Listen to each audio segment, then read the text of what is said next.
Χαίρετε αυτοκινητόφιλοι. Είμαι ο Αναστάσιος και σε αυτό το βίντεο θα μιλήσουμε παρέα με ένα διακεκριμένο καθηγητή για το αυτοκίνητο στην εποχή της τεχνητής νοημοσύνης.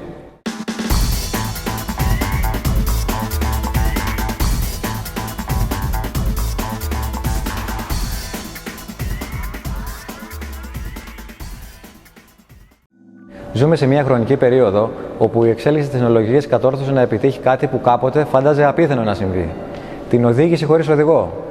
Φυσικά, εξακολουθεί ακόμα να είναι κάτι πρωτόγνωρο. Όμως, εάν παρατηρήσουμε προσεκτικά όλα τα καινούργια μοντέλα, διαπιστώνουμε πως παρέχουν στο βασικό τους εξοπλισμό συστήματα που εποπτεύουν συνεχώς τον οδηγό, ώστε να τον προειδοποιούν με οπτικοακουστικές ενδείξεις ή ακόμη και να αναλαμβάνουν δράση όποτε κρίνουν πως είναι απαραίτητο κατά τη διάρκεια της οδήγησης. Οι αυστηρές προδιαγραφές που θεσπίζουν οι επιτροπές υποχρεώνουν συνεχώς τις αυτοκινητοβιομηχανίες να προσφέρουν περισσότερη ασφάλεια στις μετακινήσεις για να μειωθούν τα ατυχήματα και τα δυστυχήματα. Καθώς όμως η τεχνολογία αναπτύσσεται, τα αυτοκίνητα γίνονται ολοένα και πιο αυτοματοποιημένα, με τις προβλέψεις να κάνουν λόγο για πλήρη αυτοματισμό την επόμενη δεκαετία. Βέβαια, την τελευταία πενταετία, τα μερικώς αυτόνομα οχήματα, όπως χαρακτηριστικά αναφέρονται, δηλώνουν την παρουσία τους με μια σειρά από τεχνολογίες που σχετίζονται με την τεχνητή νοημοσύνη. Επειδή έχω τη χαρά να γνωρίζω έναν άνθρωπο ο οποίος είναι σπουδαγμένος και έχει σχετική διατριβή με την τεχνητή νοημοσύνη, artificial intelligence και συγκεκριμένα με την εκμάθηση των μηχανών, machine learning, θέλω να σας το συστήσω. Κύριε Μπουκουβάλα Ζώη, καλώς ήρθατε στην παρέα μας. Καλώς σας βρήκα, να μιλάμε και στον ελληνικό. Σύμφωνοι. Μιας που έχεις ασχοληθεί και ασχολείσαι με την επιστήμη των δεδομένων, θέλω να σου θέσω ορισμένες ερωτήσεις για αυτή την επιστήμη και πώς αυτή εφαρμόζεται στον τομέα του αυτοκινήτου. Επίσης, θα ήθελα να μιλήσουμε και για κάποια πράγματα που αφορούν τη ζωή σου στην Αμερική. Βεβαίως. Για αρχή, θέλω να μας αναφέρεις τις σπουδές σου και την επαγγελματική σου ιδιότητα. Το όνομά μου είναι Ζώης Μπουκουβάλας. Είμαι επίκορος καθηγητής στο Τμήμα Μαθηματικών και Στατιστικής στο American University. Έκανα το πρωτοπτυχιακό μου στο Τμήμα Μαθηματικών του Πανεπιστημίου της Πάτρας και μετά απέκτησα το διδακτορικό μου στα εφαρμοσμένα μαθηματικά από το Πανεπιστήμιο του Maryland, Baltimore County. Η έρευνά μου επικεντρώνεται στην ανάπτυξη ερμηνεύσιμων μοντέλων μηχανικής μάθησης και αλγορίθμων για την ανάλυση δεδομένων τα οποία έρχονται από διάφορες μορφές, συνδυάζοντας πτυχές από τη γεωμετρία των πληροφοριών, τη μαθηματική στατιστική και την αριθμητική βελτιστοποίηση. Επίσης, διδάσκω μεταπτυχιακά μαθήματα πάνω στην επιστήμη των δεδομένων στο μεταπτυχιακό τμήμα στο American University. Τι είναι η τεχνητή νοημοσύνη? Με πολύ απλά λόγια, θα έλεγα, η τεχνητή νοημοσύνη αναφέρεται στον κλάδο της επιστήμης των υπολογιστών, συνήθως, κυρίως και των μαθηματικών τώρα, που επιδιώκει να δημιουργήσει υπολογιστικά συστήματα που μπορούν να εκτελούν εργασίες που απαιτούν ανθρώπινη νοημοσύνη. Στόχος της τεχνητής νοημοσύνης είναι η ανάπτυξη υπολογιστικών συστημάτων που μπορούν να αναλύουν, να κατανοήσουν, να μάθουν, να αντιληφθούν και να λύσουν προβλήματα με τρόπο παρόμοιο με αυτό που κάνει ο άνθρωπος. Η τεχνητή νοημοσύνη καλύπτει πολλούς υποκλάδους. Για παράδειγμα, τη μηχανική μάθηση ή machine learning, όπως το λέγεται στα αγγλικά, της επεξεργασίας φυσικής γλώσσας, natural language processing, της ρομποτικής και άλλων. Στην πράξη, η τεχνητή νοημοσύνη αποτελεί τον τομέα που επιτρέπει στους υπολογιστές να εκτελούν σύνθετες εργασίες, όπως ανάγνωση εικόνων, γλώσσας, αναζήτηση στο διαδίκτυο και αυτόνομη λειτουργία ρομπότ. Πότε και πώς εφευρέθηκε η λειτουργία της τεχνητής νοημοσύνης στα αυτοκίνητα και γενικότερα, πού τη συναντάμε στη ζωή μας? Η τεχνολογία της τεχνητής νοημοσύνης στα αυτοκίνητα έχει εξελιχθεί σημαντικά τα τελευταία χρόνια. Ένα σημαντικό κομμάτι της είναι η εφαρμογή στα αυτοκίνητα και η ανάπτυξη των αυτόνομων οχημάτων, τα οποία μπορούν να λειτουργούν χωρίς ανθρώπινη παρέμβαση. Η έννοια των αυτόνομων οχημάτων ξεκίνησε να εξελίσσεται περίπου στη δεκαετία του 1980, αλλά η πραγματική πρόοδος άρχισε να γίνεται αισθητή την τελευταία δεκαετία, όταν οι τεχνολογικές εξελίξεις επίσης της τεχνητής νοημοσύνης άρχισαν να αναπτύσσονται περαιτέρω.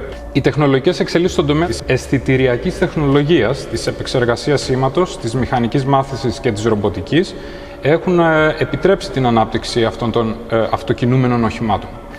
Στην καθημερινή μας ζωή συναντάμε την τεχνητή νοημοσύνη σε πολλές εφαρμογές. Για παράδειγμα, η εικονική προσωπική βοηθή, όπως η Siri, Google Assistant, Alexa, όλοι αυτοί βασίζονται στην τεχνητή νοημοσύνη για να αναγνωρίζουν φωνητικές εντολές και να παρέχουν απαντήσεις και υπηρεσίες.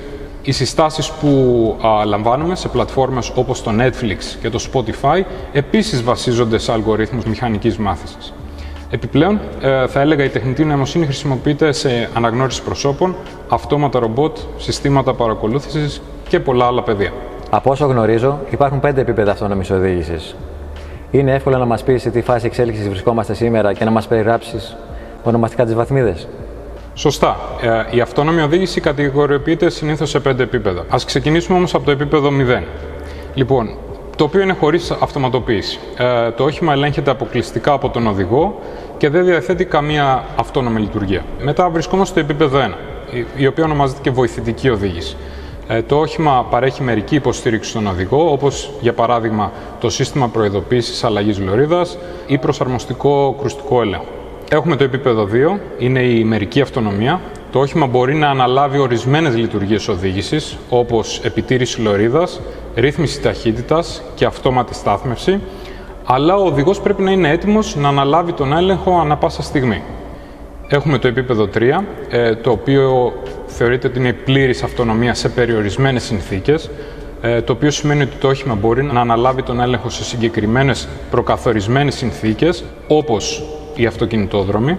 Ο οδηγός πρέπει να είναι παρόν και έτοιμος να παρέμβει αν απαιτηθεί. Έχουμε το επίπεδο 4, είναι η πλήρης αυτονομία. Το όχημα μπορεί να λειτουργήσει αυτόνομα σε πολλές συνθήκες χωρίς ανθρώπινη παρέμβαση. Ο οδηγός δεν απαιτείται επί του συνόλου της διαδρομής, αλλά μπορεί να πρέπει να είναι σε θέση να παρέμβει αν απαιτηθεί. Και τέλος, έχουμε το επίπεδο 5, η πλήρης αυτονομία σε κάθε συνθήκη. Το όχημα σε αυτή την περίπτωση μπορεί να λειτουργήσει χωρίς την παρουσία του οδηγού. Πρέπει να σημειωθεί ότι η πλήρης αυτονομία σε κάθε συνθήκη, δηλαδή το επίπεδο 5, αποτελεί ακόμα αντικείμενο έρευνας και ανάπτυξης και δεν έχει επιτευχθεί ευρέως σε εμπορικά αυτοκίνητα. Σήμερα η εμπορική διάθεση συστημάτων αυτόνομης οδήγησης κυμαίνεται κυρίως στο επίπεδο 2 και σε ορισμένες περιπτώσεις στο επίπεδο 3. Με εταιρείες αυτοκινήτων να συνεχίζουν την έρευνα και την ανάπτυξη για την πλήρη αυτονομία ενός αυτοκινήτου. Τι ασφάλεια προσφέρουν αυτά τα συστήματα και τι προκλήσεις υπάρχουν στην εφαρμογή τους? Τα συστήματα αυτονομίας οδήγησης προσφέρουν ασφάλεια μέσω της μείωσης των ανθρώπινων σφαλμάτων που μπορούν να προκληθούν κατά την οδήγηση. Και θα έλεγα οι αυτόνομες λειτουργίες, όπως για παράδειγμα το αυτόματο φρενάρισμα ή η αυτόματη αλλαγή λωρίδας, είναι συστήματα ανίχνευσης που αποτελούν πρόσθετα εργαλεία τα οποία μπορούν να βοηθήσουν στην αποφυγή συγκεκριμένων ατυχημάτων. Ωστόσο, υπάρχουν και προκλήσεις στην εφαρμογή συστημάτων αυτονομίας. Κάποιες από αυτές, θα έλεγα οι πιο σημαντικές, περιλαμβάνουν την ανάγκη για εκπαίδευση και εξοικείωση των οδηγών με την τεχνολογία, την ανάπτυξη νομοθεσίας και κανονισμών που να διευκολύνουν τη χρήση των αυτονομιών, καθώς και την αντιμετώπιση ηθικών και νομικών ζητημάτων που αφορούν τις αποφάσεις που πρέπει να λαμβάνουν τα αυτόνομα οχήματα σε περιπτώσεις δυσανάλογου κινδύνου. Πώς τα αυτοκίνητα χωρίς οδηγό θα αλληλεπιδρούν μεταξύ τους και με εμάς? Τα αυτοκίνητα χωρίς οδηγό θα αλληλεπιδρούν μεταξύ τους μέσω επικοινωνίας μεταξύ οχημάτων και επικοινωνίας οχημάτων προς υποδομή. Αυτή η επικοινωνία θα επιτρέπει την ανταλλαγή πληροφοριών σχετικά με τη θέση, την ταχύτητα και τις προθέσεις των οχημάτων, παράγοντας έτσι την ασφάλεια και τον ομαλότερο ρυθμό κυκλοφορίας. Όσον αφορά την αλληλεπίδραση με εμάς, οι αυτόνομες λειτουργίες θα επιτρέπουν στους επιβάτες να απολαμβάνουν την ώρα του ταξιδιού τους με κάποιους άλλους τρόπους, όπως για παράδειγμα να διαβάζουν, να εργάζονται, να χαλαρώνουν, αντί να είναι εστιασμένοι στην οδήγηση. Τα συγκεκριμένα αυτοκίνητα θα μπορούν να τα χειρίζονται και άνθρωποι ηλικιωμένοι ή ακόμα και άτομα με αναπηρία? Ακριβώς. Τα αυτοκίνητα αυτά έχουν τη δυνατότητα να χειριστούν από ανθρώπους ηλικιωμένους ή άτομα με αναπηρία. Η αυτονομία τους επιτρέπει σε αυτές τις ομάδες να μετακινούνται σε μεγαλύτερη ανεξαρτησία και με μεγαλύτερη ασφάλεια. Οι τεχνολογίες όπως οι αισθητήρες, οι κάμερες, οι αυτόματες λειτουργίες βοηθούν στην εξάλειψη των φυσικών περιορισμών που μπορεί κάποιος να αντιμετωπίσει και συγκεκριμένα ειδικά από αυτές τις ομάδες κατά την οδήγηση. Έτσι τα αυτοκίνητα αυτά μπορούν να παρέχουν αυξημένη κινητικότητα και ανεξαρτησία σε ανθρώπους που πιθανόν να μην μπορούσαν να οδηγήσουν με τον παραδοσιακό τρόπο. Θεωρείς πως η χώρα μας, η Ελλάδα, όπως και η Αμερική, θα έχουν τα επόμενα έτη τις κατάλληλες υποδομές ώστε να δεχθούν στον ενεργητικό τους αυτοκίνητα με τη συγκεκριμένη τεχνολογία? Όσο γνωρίζω, φυσικά στην Ελλάδα υπάρχουν οι προσπάθειες για την εισαγωγή της τεχνολογίας αυτονομίας στο οδικό δίκτυο. Έχουν γίνει κάποιες δοκιμές αυτόνομων οχημάτων σε κάποιες περιοχές και υπάρχουν σχέδια για τη δημιουργία δοκιμαστικών περιοχών και περιβαλλοντικών συνθηκών που θα υποστηρίζουν την ανάπτυξη της τεχνολογίας της αυτονομίας.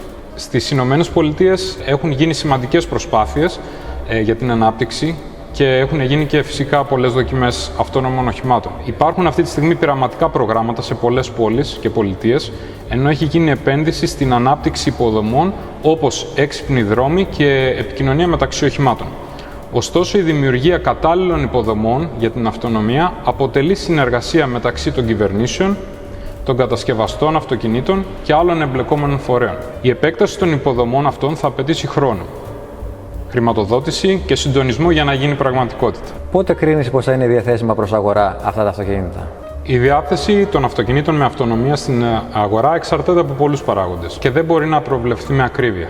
Θεωρώ ότι οι κατασκευαστές αυτοκινήτων και οι τεχνολογικές εταιρείες επενδύουν σημαντικούς πόρους στην έρευνα και ανάπτυξη της αυτονομίας με στόχο να προσφέρουν αυτοκίνητα με αυτή την τεχνολογία στην αγορά. Σήμερα, ορισμένα αυτοκίνητα με μερική αυτονομία ή συγκεκριμένες λειτουργίες αυτονομίας έχουν ήδη γίνει διαθέσιμα για αγορά σε ορισμένες αγορές. Ωστόσο, τα πλήρως αυτόνομα αυτοκίνητα που θα μπορούν να αντικαταστήσουν πλήρως τον ανθρώπινο παράγοντα, εξακολουθούν να βρίσκονται σε φάση ανάπτυξης και δοκιμών. Για παράδειγμα, κάποιες αυτοκινητοβιομηχανίες έχουν μοντέλα τα οποία εξέρχονται από τη γραμμή παραγωγής χωρίς οδηγό. Η επίτευξη ενός ευρέους εμπορικού κυκλώματος αυτόνομων οχημάτων εξαρτάται από την επίλυση τεχνικών προκλήσεων, θα έλεγα, την ανάπτυξη εννοείται του νομοθετικού πλαισίου, την αποδοχή και την εμπιστοσύνη του κοινού, καθώς και την ανάπτυξη των αναγκαίων υποδομών και επικοινωνιακών συστημάτων. Εκτιμάται ότι η εμπορική διάθεση πλήρως αυτόνομων οχημάτων μπορεί να απαιτήσει ακόμα αρκετά χρόνια, αν και οι σταδιακές εισαγωγές και περιορισμένες χρήσεις αναμένεται να γίνουν πιο πρόσφορες στο εγγύς μέλλον. Τα αυτόνομα αυτοκίνητα θα κοστίζουν αρκετά χρήματα για τους ιδιώτες ή μήπως θα είναι οχήματα κοινόχρηστης κινητικότητας? Το κόστος των αυτοκινήτων με αυτονομία είναι ένα ζήτημα που εξαρτάται από πολλούς παράγοντες, όπως η τεχνολογία που χρησιμοποιείται, η κλίμακα παραγωγής, η ανταγωνιστικότητα της αγοράς και εννοείται η ζήτηση από τους καταναλωτές. Αρχικά είναι αναμενόμενο ότι τα αυτοκίνητα με αυτονομία θα έχουν αρκετά υψηλό κόστος κατά την εισαγωγή τους στην αγορά, λόγω της καινοτομίας και της προηγμένης τεχνολογίας που χρησιμοποιούν. Ωστόσο, καθώς η τεχνολογία εξελίσσεται, αναμένεται να γίνει οικονομικότερη και πιο προσιτή στο ευρύ κοινό. Σε κάποια στάδια, οι αυτοκινητοβιομηχανίες εξετάζουν τη δυνατότητα της κοινόχρηστης κινητικότητας για τα αυτοκίνητα με αυτονομία. Αυτό θα μπορούσε να σημαίνει ότι οι καταναλωτές δεν θα χρειάζεται να αγοράζουν απαραίτητα τα δικά τους αυτοκίνητα, αλλά θα χρησιμοποιούν μια υπηρεσία ή μια εφαρμογή κοινόχρηστων αυτοκινήτων που παρέχει αυτονόμως οχήματα για τις μετακινήσεις τους. Αυτό θα μπορούσε να μειώσει το κόστος για τους καταναλωτές, αν και η απήχηση και η υιοθέτηση αυτού του μοντέλου εξαρτώνται από πολλούς παράγοντες, όπως για παράδειγμα οι προτιμήσεις των καταναλωτών και η διαθεσιμότητα των υποδομών κοινόχρηστης κινητικότητας, αλλά θα έλεγα συνολικά η ανάπτυξη της τεχνολογίας αυτονομίας και η αγορά των αυτοκινήτων με αυτονομία αναμένεται να εξελιχθεί με το χρόνο και να επηρεάσει το κόστος και τις διαθέσιμες επιλογές για τους ιδιώτες καταναλωτές. Σε περίπτωση ατυχήματος, τι προβλέπει ο νόμος? Ποιος θα είναι υπέτειος, ο άνθρωπος ή το αυτοκίνητο? Πώς θα ασφαλίζεται το αυτοκίνητο? Αυτή είναι μια πολύ σημαντική ερώτηση. Νομικές πτυχές σχετικά με την ευθύνη σε περίπτωση ατυχήματος με αυτόνομα αυτοκίνητα διαφέρουν ανάλογα με τη χώρα και την νομοθεσία που ισχύει.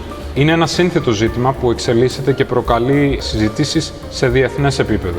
Συνήθως, σε περίπτωση ατυχήματος με αυτόνομο αυτοκίνητο, η ευθύνη μπορεί να επιβαρύνει διάφορους φορείς, συμπεριλαμβανομένου του κατασκευαστή του αυτοκινήτου, του ιδιοκτήτη ή χειριστή και της τεχνολογικής εταιρείας που παρέχει το λογισμικό και την τεχνολογία αυτονομίας. Η ασφάλιση των αυτοκινήτων με αυτονομία είναι ένα ακόμα σημαντικό ζήτημα. Συνήθως, οι ιδιοκτήτες αυτοκινήτων χρειάζεται να έχουν ασφάλιση εναντίον ατυχημάτων, liability insurance, η οποία καλύπτει την ευθύνη τους σε περίπτωση ατυχήματος. Ωστόσο, η εξέλιξη της τεχνολογίας αυτονομίας και των αυτόνομων αυτοκινήτων μπορεί να απαιτήσει νέα μοντέλα ασφάλισης που θα λαμβάνουν υπόψη τις ιδιαιτερότητες και τους κινδύνους που σχετίζονται με την αυτονομία. Είναι σημαντικό να σημειωθεί ότι η νομοθεσία και οι κανονισμοί που αφορούν την αυτονομία και την ευθύνη σε περίπτωση ατυχήματος εξελίσσονται συνεχώς, καθώς η τεχνολογία προχωρά και βγάζει καινούργια πράγματα. Οι κυβερνήσεις και οι αρμόδιοι φορείς προσπαθούν να προσαρμόσουν όλες τις νομοθεσίες για να αντιμετωπίσουν αυτές τις νέες προκλήσεις και να προστατεύσουν τους χρήστες των αυτόνομων αυτοκινήτων και τους εμπλεκόμενους φορείς. Τα αυτοματοποιημένα αυτοκίνητα θα μπορούν να δεχτούν επίθεση από κακόβουλους χρήστες, hackers?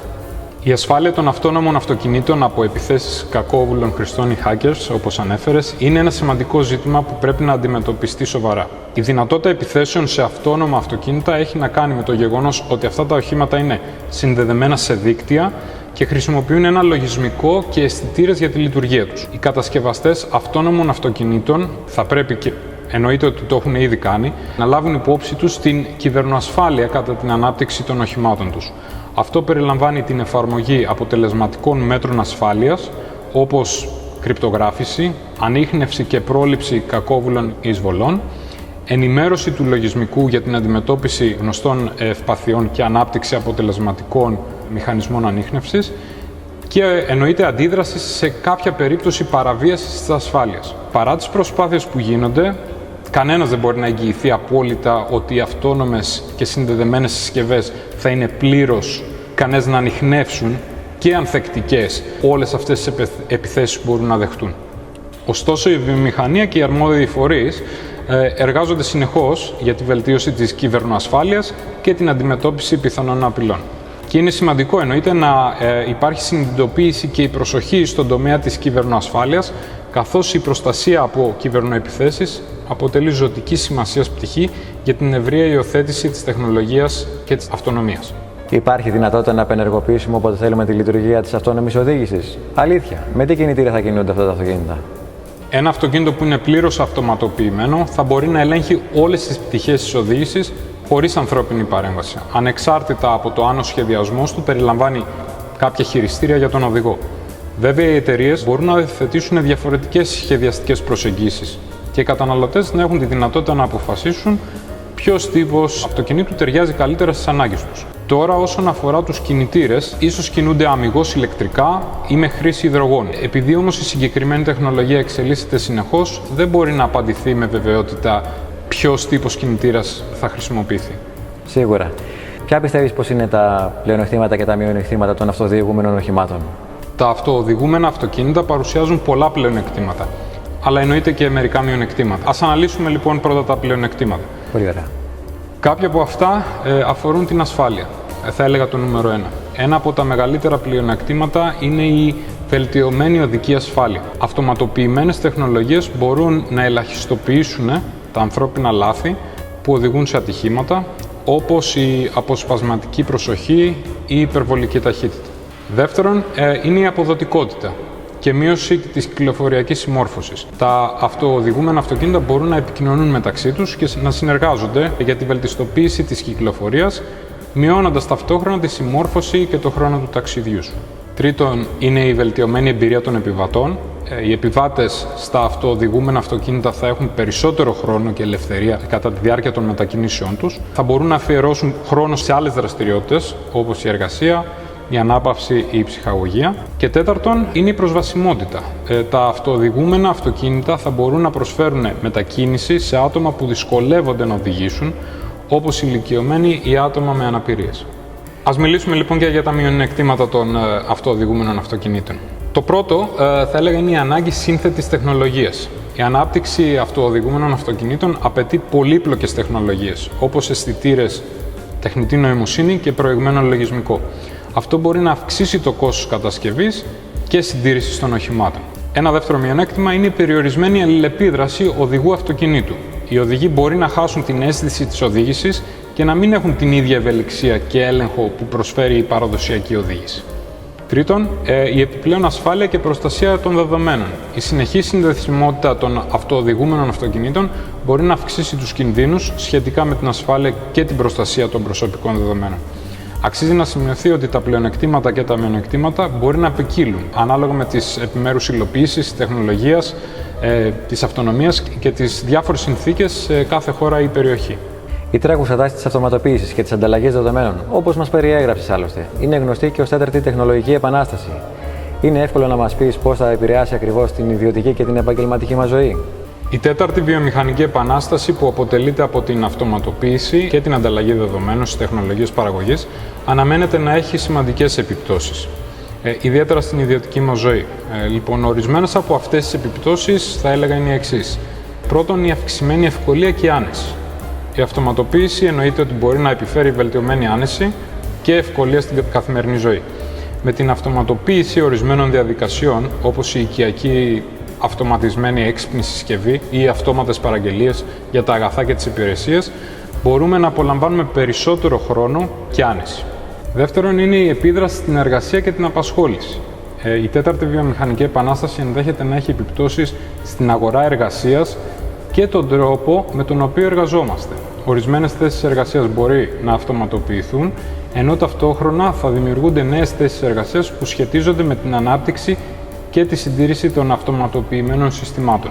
Τρίτον, είναι η ανάγκη για νέες δεξιότητες. Η αυτοματοποίηση θα απαιτήσει την ανάπτυξη νέων δεξιοτήτων και γνώσεων για την αποτελεσματική αξιοποίηση των τεχνολογιών. Οι άνθρωποι φυσικά θα χρειαστεί να προσαρμοστούν και να αναπτύξουν δεξιότητες στους τομείς που έχουν να κάνουν με την τεχνολογία, με την ανάλυση των δεδομένων και φυσικά με την επικοινωνία.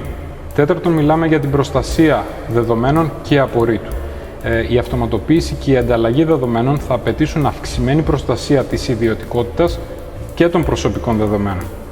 Είναι σημαντικό να υπάρχουν κατάλληλα μέτρα ασφάλειας και εννοείται νομοθετικά πλαίσια που προστατεύουν τα προσωπικά μας δεδομένα από μια ανεξουσία στη χρήση. Πέμπτον, θα έλεγα γενικά η τέταρτη βιομηχανική επανάσταση αναμένεται να επηρεάσει την ιδιωτική μας ζωή σε διάφορους τομείς, σε πολλούς τομείς, από την εργασία και την οικονομία μέχρι τον τρόπο ζωής και την κοινωνία μας.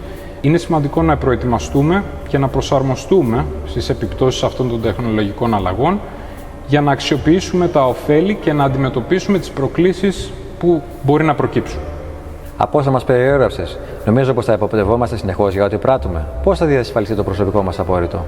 Η αυξημένη αυτοματοποίηση και η συλλογή δεδομένων στην τέταρτη βιομηχανική επανάσταση δημιουργούν ζητήματα σχετικά με το προσωπικό απόρριτο και την ιδιωτικότητα. Είναι σημαντικό να υπάρχουν κατάλληλα μέτρα για τη διασφάλιση της προστασίας των προσωπικών δεδομένων και εννοείται του απορρίτου. Ορισμένοι τρόποι με τους οποίους μπορεί να διασφαλιστεί το προσωπικό απόρριτο περιλαμβάνει τα εξής. Θα ξεκινούσα με την ισχυρή νομοθεσία. Να υπάρχουν κατάλληλοι νομοθετικοί και ρυθμιστικοί μηχανισμοί για την προστασία των προσωπικών δεδομένων και τη διασφάλιση του απορρίτου. Οι νόμοι πρέπει να είναι συνεπείς και εφαρμόσιμοι και να προβλέπουν κυρώσεις για παραβάσεις. Δεύτερον, είναι η ευαισθητοποίηση και η εκπαίδευση. Οι άνθρωποι πρέπει να είναι ενημερωμένοι για τα δικαιώματά τους και τις προστατευτικές μεθόδους που μπορούν να χρησιμοποιήσουν για τη διασφάλιση του προσωπικού τους απορρίτου. Η εκπαίδευση μπορεί να περιλαμβάνει την ενημέρωση σχετικά με τη χρήση ασφαλών πρακτικών στην ανταλλαγή προσωπικών δεδομένων και την αποτελεσματική προστασία των συσκευών και των λογαριασμών τους. Τρίτον, είναι τα τεχνολογικά μέσα ασφαλείας. Η χρήση ασφαλών τεχνολογικών λύσεων μπορεί να διασφαλίσει την προστασία των προσωπικών δεδομένων και την αποτροπή μη εξουσιοδοτημένης πρόσβασης. Αυτό μπορεί να περιλαμβάνει την κρυπτογράφηση των δεδομένων, τη χρήση ασφαλών συνδέσεων, δικτύου εννοείται, και την εφαρμογή αναγνώρισης και πιστοποίησης μιας ταυτότητας. Τέταρτον, είναι η διαφάνεια και ο έλεγχος. Οι οργανισμοί και οι εταιρείες πρέπει να διατηρούν διαφάνεια σχετικά με τις πρακτικές που ακολουθούν για τη συλλογή και τη χρήση των προσωπικών δεδομένων. Οι χρήστες πρέπει να έχουν έλεγχο και επιλογές σχετικά με τα δεδομένα τους και τον τρόπο χρήσης τους. Θέλω να μας μιλήσεις για τη ζωή στην Αμερική. Τι έναυσμα πήρες κατά τη διάρκεια των σπουδών σου και αποφάσισες να μεταναστεύσεις? Έγινε συνειδητοποιημένα αυτή η επιλογή ή σου προτάθηκε? Η ζωή μου στην Αμερική ξεκίνησε όταν αποφάσισα να μεταναστεύσω για σπουδές και κυρίως για τις μεταπτυχιακές σπουδές.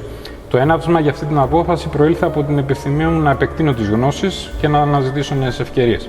Είναι γνωστό ότι η Αμερική έχει κάποιο υψηλό επίπεδο, ιδίως στην τριτοβάθμια εκπαίδευση και την καινοτομία σε πολλούς τομείς. Και αυτό με ελκύει να εξερευνήσω τις δικές μου δυνατότητες και τις δυνατότητες που μπορεί να μου προσφέρει η Αμερική. Η επιλογή μου να μεταναστεύσω ήταν συνειδητή, βασίστηκε στη δική μου προσωπική απόφαση και κυρίως αποφάσισα να εξερευνήσω ένα περιβάλλοντα χώρο και να δοκιμάσω νέες ευκαιρίες στον τομέα της εκπαίδευσης και της επαγγελματικής ανάπτυξης. Η ζωή στην Αμερική μου έχει προσφέρει πολλές ευκαιρίες για προσωπική και επαγγελματική ανάπτυξη. Έχω επιδοθεί σε σπουδές και έρευνα, έχω συναντήσει ανθρώπους από διάφορες κουλτούρες και έχω αποκτήσει νέες εμπειρίες που μου έχουν εμπλουτίσει τη δικιά μου γνώση. Γενικά, η μετανάστευση στην Αμερική ήταν μια επιλογή που έκανα με προοπτική για μια καλύτερη εκπαίδευση και κυρίως για ευκαιρίες ανάπτυξης. Αν και έχει και αυτό τις δικές του προκλήσεις, έχει επίσης ανοίξει πολλές πόρτες και μου έχει επιτρέψει να ανακαλύψω νέες πτυχές της ζωής και να αναπτύξω κάποιες από τις δεξιότητές μου. Τι δυσκολίες αντιμετώπισες στα πρώτα χρόνια της επαγγελματικής σου αποκατάστασης? Στα πρώτα χρόνια της επαγγελματικής μου αποκατάστασης στην Αμερική αντιμετώπισα κάποιες δυσκολίες. Θα έλεγα ορισμένες από αυτές έχουν να κάνουν πρώτον με την προσαρμογή στο νέο περιβάλλον. Θα έλεγα η μετάβαση σε μια νέα χώρα με διαφορετική κουλτούρα και διαφορετικό τρόπο ζωής μπορεί να απαιτεί προσαρμογή. Έπρεπε λοιπόν να μάθω νέες κοινωνικές και επαγγελματικές συνήθειες, να κατανοήσω τις προσδοκίες και τις αξίες του επαγγελματικού περιβάλλοντος. Δεύτερο, θα έλεγα, είναι η γλωσσική επικοινωνία. Η επικοινωνία στην ξένη γλώσσα μπορεί να αποτελέσει μια πρόκληση, ειδικά στον επαγγελματικό τομέα. Στη δικιά μου περίπτωση έπρεπε να βελτιώσω τις γλωσσικές μου δεξιότητες και να προσαρμοστώ στη γλωσσική χρήση και τον τρόπο επικοινωνίας του επαγγελματικού περιβάλλοντος. Τρίτον, είναι η κατανόηση του επαγγελματικού συστήματος. Κάθε χώρα έχει τις δικές της επαγγελματικές δομές και διαδικασίες. Έπρεπε να κατανοήσω το αμερικανικό επαγγελματικό σύστημα, τους κανόνες και τις πρακτικές που ισχύουν στο επιθυμητό τομέα και να ανταπεξέλθω εννοείται στις απαιτήσεις τους. Και τέταρτον, είναι η δημιουργία ενός επαγγελματικού δικτύου. Στην αρχή εννοείται ότι δεν είχα κάποιο ισχυρό επαγγελματικό δίκτυο, βρισκόμουν και σε μια ξένη χώρα. Ήταν απαραίτητο να επικοινωνήσω με ανθρώπους στον επιθυμητό τομέα και να δημιουργήσω επαγγελματικές σχέσεις που θα υποστηρίξουν και θα με βοηθήσουν να προχωρήσω στην καριέρα μου. Οι Αμερικάνοι πολίτες πώς συμπεριφέρονται στους μετανάστες? Υπάρχει φιλετισμός? Η συμπεριφορά των Αμερικανών πολιτών εναντί των μεταναστών μπορεί να διαφέρει ανάλογα με τις ατομικές απόψεις και με τις εμπειρίες του κάθε ατόμου. Στην Αμερική ο πληθυσμός είναι πολυπολιτισμικός και πολυεθνικός, θα έλεγα, και υπάρχει μεγάλη ποικιλία στις απόψεις και τις συμπεριφορές. Γενικά η αμερικανική κοινωνία έχει ιστορικά υιοθετήσει αρχές πολυπολιτισμικότητας και πολυπολιτισμικής ανοχής. Υπάρχουν πολλές θετικές περιπτώσεις ανεκτικότητας και αποδοχής των μεταναστών από την τοπική κοινότητα και θα έλεγα πολλοί Αμερικανοί, η πλειοψηφία, είναι ανοιχτοί στον πολιτισμό και τις παραδόσεις άλλων εθνοτήτων και σέβονται την ποικιλομορφία. Παρ' όλα αυτά, όπως και σε άλλες κοινωνίες, υπάρχουν και περιπτώσεις διακρίσεων και φιλετισμού. Δυστυχώς, ο φιλετισμός και η διάκριση βασισμένη στην εθνική καταγωγή ή την εθνοτική προέλευση είναι προβλήματα που αντιμετωπίζονται και στην Αμερική. Ωστόσο, η αμερικανική κυβέρνηση θα έλεγα ότι και κάποιοι οργανισμοί καταβάλουν προσπάθειες για την καταπολέμηση των διακρίσεων και την προώθηση της ισότητας. Η Ελλάδα, σε σχέση με την Αμερική, φαντάζομαι πως διαφέρει όσον αφορά την εκπαίδευση στα σχολεία και στις σχολές. Είναι εύκολο να μας περιγράψει τον τρόπο της διαπαιδαγώγησης? Η διαπαιδαγώγηση στην Ελλάδα συνήθως βασίζεται σε μετάδοση γνώσεων από το δάσκαλο στο μαθητή. Ο δάσκαλος έχει κεντρικό ρόλο και οι μαθητές ακολουθούν ένα προγραμματισμένο διδακτικό υλικό. Συνήθως χρησιμοποιούνται παραδοσιακές μέθοδοι διδασκαλίας, όπως η παρουσίαση και η εξάσκηση της εργασίας. Αντίθετα, στην Αμερική, η διαπαιδαγώγηση τίθεται περισσότερο στη βάση της ενεργοποίησης των μαθητών. Υπάρχει έμφαση στην πρακτική εφαρμογή των γνώσεων, τη συνεργασία και την ανάπτυξη κάποιων δεξιοτήτων, όπως για παράδειγμα η κριτική σκέψη και η επίλυση προβλημάτων. Οι μαθητές συχνά συμμετέχουν σε δραστηριότητες που προάγουν την ενεργό μάθηση, ερευνητικά έργα και εννοείται ότι κάνουν κάποιες παρουσιάσεις. Είναι σημαντικό να σημειωθεί ότι παρόλα αυτά οι περιγραφές που προανέφερα αποτελούν κάποιες γενικές πληροφορίες και πολλές παραλλαγές και διαφορές μεταξύ των σχολικών συστημάτων και των σχολείων σε κάθε χώρα μπορούν να διαφέρουν. Από την εμπειρία σου, τι θεωρείς πως είναι αναγκαίο να αλλάξει οπωσδήποτε στη χώρα μας? Θεωρώ πως η αξιοκρατία είναι ένα ζήτημα που συζητείται ευρέως και αναγνωρίζεται ως ένας τομέας όπου η Ελλάδα μπορεί να βελτιωθεί σημαντικά. Η διαφάνεια, η δικαιοσύνη, η αποτελεσματικότητα και η αποδοτικότητα στο δημόσιο διοικητικό σύστημα και η μείωση της γραφειοκρατίας είναι κρίσιμες πτυχές που μπορούν να βελτιωθούν. Η ενίσχυση της διαφάνειας, η αυστηρή εφαρμογή του νόμου και η ανεξαρτησία των δικαστικών αρχών είναι επίσης ορισμένοι από τους τομείς που μπορούν να συμβάλλουν στην αναβάθμιση της αξιοκρατίας. Επιπλέον θα έλεγα ότι η ενίσχυση της εκπαίδευσης και της έρευνας, η προώθηση της καινοτομίας και η δημιουργία ευνοϊκού περιβάλλοντος για την επιχειρηματικότητα μπορούν επίσης να συμβάλλουν στην ανάπτυξη και την ανανέωση της χώρας. Πάντως θεωρώ πως είναι πολύ στενάχωρο που άνθρωποι αποφασίζουν να μεταναστεύσουν. Τι θα σε έκανε να σκεφτείς να ξαναγυρίσεις στην πατρίδα? Ωραία ερώτηση. Σε γενικό επίπεδο θα έλεγα πως για να αποφασίσει κάποιος να επιστρέψει στην πατρίδα του μπορεί να υπάρχουν διάφοροι λόγοι. Όπως η νοσταλγία, η επιθυμία για επανένωση με την οικογένεια και τους φίλους, η συμβολή στην ανάπτυξη της χώρας ή ακόμα η αίσθηση της εδαφικής ή πολιτιστικής ταυτότητας. Σε προσωπικό επίπεδο θα έλεγα πως θα σκεφτόμουν να γυρίσω αν γινόντουσαν μεγάλες αλλαγές όσον αφορά την αξιοκρατία και το κράτος πρόνοιας. Η αξιοκρατία είναι σημαντική για τη διασφάλιση της διαφάνειας, της δικαιοσύνης και της αποτελεσματικότητας στο δημόσιο και διοικητικό σύστημα. Όσον αφορά το κράτος πρόνοιας, αυτό αναφέρεται στην παροχή κοινωνικής προστασίας και υπηρεσιών για τους πολίτες, όπως την υγεία, την εκπαίδευση, τη στέγαση και την κοινωνική πρόνοια για τις ευπαθείς ομάδες. Ένα αποτελεσματικό κράτος πρόνοιας θεωρώ είναι σημαντικό για τη διασφάλιση της κοινωνικής ευημερίας και της ισότητας των ευκαιριών. Τι κυκλοφοριακές συνθήκες επικρατούν στην Αμερική? Οι οδηγοί είναι προσεκτικοί? Τα αυτοκίνητα είναι καλοσυντηρημένα και σχετικά καινούρια? Η κυκλοφορία και οι κυκλοφοριακές συνθήκες στην Αμερική μπορούν να διαφέρουν ανάλογα με την περιοχή και την πόλη. Σε γενικές γραμμές, όμως, οι αμερικανικοί δρόμοι είναι ευρύχωροι και καλά σηματοδοτημένοι, με εγκαταστάσεις και υποδομές που σχεδιάζονται για να διευκολύνουν την κυκλοφορία. Όσον αφορά τους οδηγούς, υπάρχει μεγάλη ποικιλία. Οι περισσότεροι οδηγοί είναι προσεκτικοί, θεωρώ, και συμμορφώνονται με τους κανονισμούς και τους διάφορους νόμους. Ωστόσο, όπως σε κάθε χώρα, υπάρχουν και περιπτώσεις παραβίασης των κανόνων της κυκλοφορίας. Η ασφάλεια στον δρόμο θεωρώ πως είναι ένα σημαντικό θέμα και θεωρώ επίσης πως δίνεται προσοχή στην εκπαίδευση και την επιβολή των κυκλοφοριακών κανόνων. Όσον αφορά τα αυτοκίνητα, η Αμερική έχει μια μεγάλη αγορά αυτοκινήτων και υπάρχει μεγάλη ποικιλία σε ό,τι αφορά την κατάσταση και την ηλικία των οχημάτων. Πολλοί οδηγοί συντηρούν τα αυτοκίνητά τους σε καλή κατάσταση και τα αντικαθιστούν ανάλογα με τις ανάγκες τους, σε τακτά χρονικά διαστήματα. Υπάρχουν επίσης πολλοί άνθρωποι που αγοράζουν καινούργια αυτοκίνητα. Οι επιλογές αγοράς εξαρτώνται από τις προτιμήσεις και τις οικονομικές δυνατότητες του κάθε ατόμου. Συνολικά, η Αμερική έχει ένα ευρύ δίκτυο οδικών υποδομών και μια ποικιλία αυτοκινήτων και η κυκλοφορία εξαρτάται από τις συνθήκες της κάθε περιοχής και τη συμπεριφορά των οδηγών. Κοστίζουν ακριβότερα ή φθηνότερα σε σχέση με την Ελλάδα τα αυτοκίνητα στην Αμερική? Νομίζω ότι συνολικά η τιμή των αυτοκινήτων στην Αμερική μπορεί να είναι λίγο χαμηλότερη σε σύγκριση με την Ελλάδα. Υπάρχουν διάφοροι λόγοι για αυτή τη διαφορά στην τιμή. Πρώτον, είναι η αγορά των αυτοκινήτων στην Αμερική, η οποία είναι μεγαλύτερη και πιο ανταγωνιστική. Η μεγαλύτερη προσφορά αυτοκινήτων συνήθως οδηγεί σε χαμηλότερες τιμές, καθώς οι κατασκευαστές προσπαθούν να προσελκύσουν περισσότερους αγοραστές. Δεύτερον, οι αμερικανικές αυτοκινητοβιομηχανίες έχουν μεγαλύτερη παραγωγή και κλίμακα, που τους επιτρέπει να παράγουν αυτοκίνητα σε μεγαλύτερες ποσότητες και με χαμηλότερο κόστος. Τρίτον, η φορολογία και οι δασμοί στην Αμερική επίσης επηρεάζουν την τελική τιμή των αυτοκινήτων. Συνήθως οι φόροι και οι δασμοί στα αυτοκίνητα στην Αμερική είναι χαμηλότεροι, θεωρώ, σε σύγκριση με όλη την Ευρώπη. Τι αυτοκίνητο οδηγείς? Εγώ προσωπικά οδηγώ ένα συμβατικό αυτοκίνητο τύπου SUV, το Mazda CX-5. Οι Αμερικάνοι πολίτες τι αυτοκίνητο συνήθως επιλέγουν να αγοράσουν?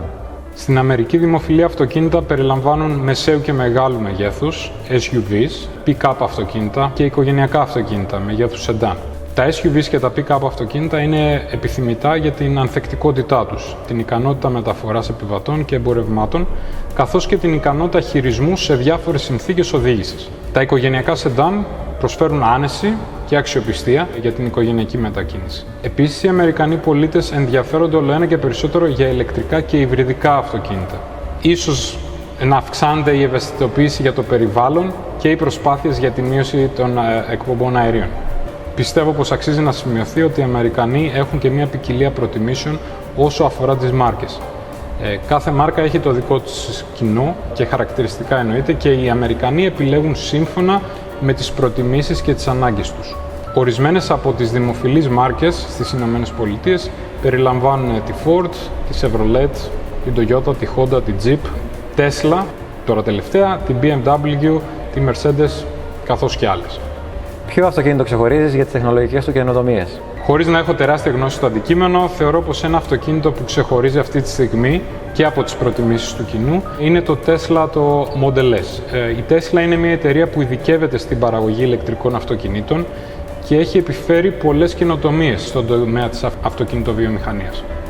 Το Tesla είναι ένα ηλεκτρικό αυτοκίνητο με εντυπωσιακή αυτονομία, προσφέρει μεγάλη απόσταση μεταξύ φορτίσεων και επίσης έχει μια εντυπωσιακή επιτάχυνση και απόδοση, παρέχοντας, νομίζω, μια συναρπαστική οδική εμπειρία. Επιπλέον, το Tesla Model S είναι εξοπλισμένο με ένα σύστημα πλοήγησης και ψυχαγωγίας, συμπεριλαμβανομένου μεγάλης οθόνης, αφής και δυνατότητας αναβάθμισης λογισμικού μέσω ασύρματων ενημερώσεων. Επιπλέον, το Tesla είναι εξοπλισμένο με προηγμένα συστήματα ασφαλείας και αυτονομίας. Διαθέτει εννοείται τεχνολογίες όπως το σύστημα Autopilot, το οποίο επιτρέπει μία ημιαυτόνομη οδήγηση του αυτοκινήτου, και το σύστημα αυτόματης στάθμευσης. Αυτές οι καινοτομίες προσφέρουν μία βελτιωμένη ασφάλεια και μία άνεση στην οδήγηση. Κατά τη γνώμη σου, τι πιστεύεις πως έχουμε να ζήσουμε στο μέλλον της αυτοκίνησης, όπως και της ζωής μας, της καθημερινότητάς μας δηλαδή?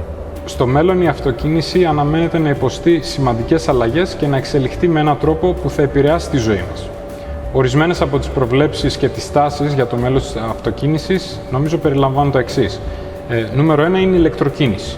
Η μετάβαση από τα καύσιμα ορυκτών στην ηλεκτροκίνηση αναμένεται να επιταχυνθεί. Η ανάπτυξη ηλεκτρικών αυτοκινήτων και η εγκατάσταση υποδομών φόρτισης αναμένεται να συνεχιστεί, με στόχο τη μείωση των εκπομπών και τη βελτίωση της περιβαλλοντικής απόδοσης των οχημάτων. Δεύτερον, θεωρώ πως είναι η αυτονομία. Οι τεχνολογίες αυτονομίας και αυτόνομης οδήγησης αναμένεται να εξελιχθούν και να γίνουν όλο και πιο προηγμένες. Τα αυτοκίνητα με αυτόνομη οδήγηση θα μπορούν να λειτουργούν χωρίς ανθρώπινη παρέμβαση, με τη δυνατότητα να προσφέρουν ασφαλέστερη, πιο αποτελεσματική και μια ευχάριστη εμπειρία. Τρίτον, είναι η κοινόχρηστη κινητικότητα. Οι υπηρεσίες κοινόχρηστης κινητικότητας, όπως οι υπηρεσίες κοινής χρήσης αυτοκινήτων και οι υπηρεσίες κατανομής αυτοκινήτων, αναμένεται να αυξηθούν. Αυτό θα μπορούσε να οδηγήσει σε μείωση της κυκλοφοριακής συμμόρφωσης και της ανάγκης για ιδιοκτησία αυτοκινήτου, με θετικές επιπτώσεις στο περιβάλλον και την οικονομία. Τέταρτον, είναι η συνδεσιμότητα και ο διαμοιρασμός δεδομένων. Τα αυτοκίνητα θα γίνουν όλο και πιο συνδεδεμένα και θα επικοινωνούν μεταξύ τους και με τον υποδοχέα δεδομένων. Αυτό λοιπόν θα επιτρέψει την ανταλλαγή πληροφοριών για την κυκλοφοριακή κατάσταση, την πρόσβαση σε υπηρεσίες και τη βελτιστοποίηση της οδήγησης. Τέλος, θα έλεγα πως είναι οι πράσινες τεχνολογίες. Οι εξελίξεις στις πράσινες τεχνολογίες, όπως η χρήση βιοκαυσίμων ή υδρογόνο ως καύσιμο και η ανάπτυξη ηλιακών ή μπαταριών μεγάλης χωρητικότητας, αναμένεται να επηρεάσουν το μέλλον της αυτοκίνησης και να μειώσουν την εξάρτηση από τα ορυκτά καύσιμα. Οι άνθρωποι των επιστημών και των τεχνών ορισμένες φορές αφήνουν υπονοούμενα. Πιστεύω πως μέσα από αυτή τη συζήτηση απαντήθηκαν κατανοητά τα όσα υπόθηκαν. Ας ελπίσουμε πως όλες αυτές οι προσπάθειες γίνονται πραγματικά για την αναβάθμιση του βιωτικού επίπεδου. Ζώη, θέλω να σε ευχαριστήσω από καρδιάς για την παρουσία σου στο συγκεκριμένο βίντεο, όπως και για την πρόταση που μου έκανες ώστε να δημιουργήσουμε το συγκεκριμένο θέμα, το οποίο δεν θα είχε πραγματοποιηθεί εάν δεν υπήρχε ο μηχανολόγος μηχανικός κύριος Χρήστος Σόνης, ο οποίος είναι η αφορμή που γνωριστήκαμε. Εύχομαι τα καλύτερα σε σένα, όπως και στο ετερονίμηση. Σε ευχαριστώ πολύ και ευχαριστώ πολύ για την πρόσκληση. Επίσης, οφείλω να ευχαριστήσω τη Διεύθυνση, ειδικά τον κύριο Θεολόγου και όλη την ομάδα του Άλσος Πάρκινγκ στην Κηφισιά για την προθυμότητά του και για την φιλοξενία μου στον περιβάλλοντο χώρο. Να σας ενημερώσω πως πρόκειται για έναν υπερσύγχρονο σταθμό αυτοκινήτων, ο οποίος πληρεί όλες τις αυστηρές προδιαγραφές καθαριότητας και ασφαλείας. Ακόμη, νιώθω την ανάγκη να ευχαριστήσω τον παιδικό μου φίλο Χρήστο Νίκα για την τεχνική υποστήριξη, την ιδιοκτήτρια του Opel Corsa 6ης γενιάς, όπως και όλους εσάς που με ακολουθείτε και με στηρίζετε στην προσπάθεια που κάνω από το κανάλι Αυτοκινητόφιλος.